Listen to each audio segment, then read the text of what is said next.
Their morals, their code, it's a bad joke. Dropped at the first sign of trouble, they are only as good as the world allows them to be. This is the opinion of anyone who has observed American actions on terrorism. Now, India is calling it out in the open.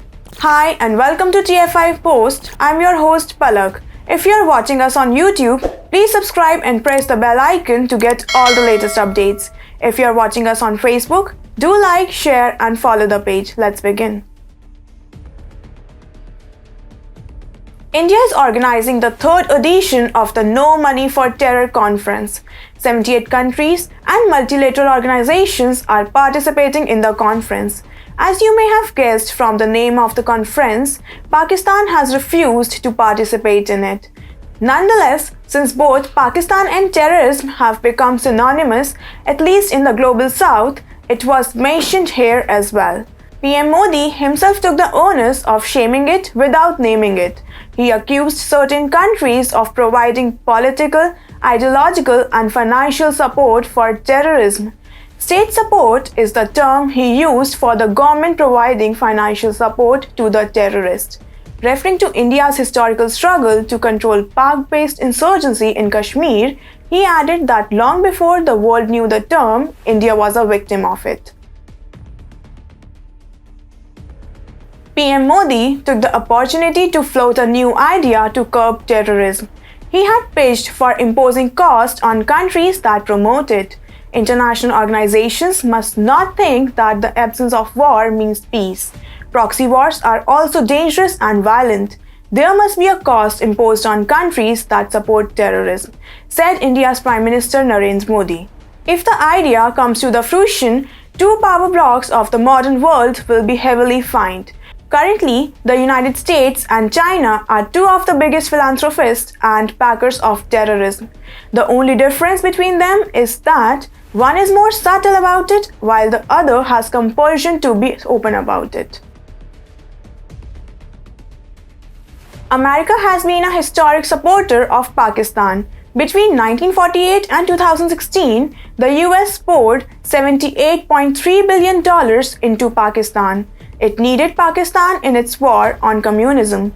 Pakistan provided men and missions while the US provided money, arms and ammunition. India repeatedly warned against it over decades, but the US didn't listen. The dawning realization was hastened by the heinous 9/11 attack. It is well documented in the 585-page 9/11 Commission report. After that, the USA got a bit serious, but not about Pakistan.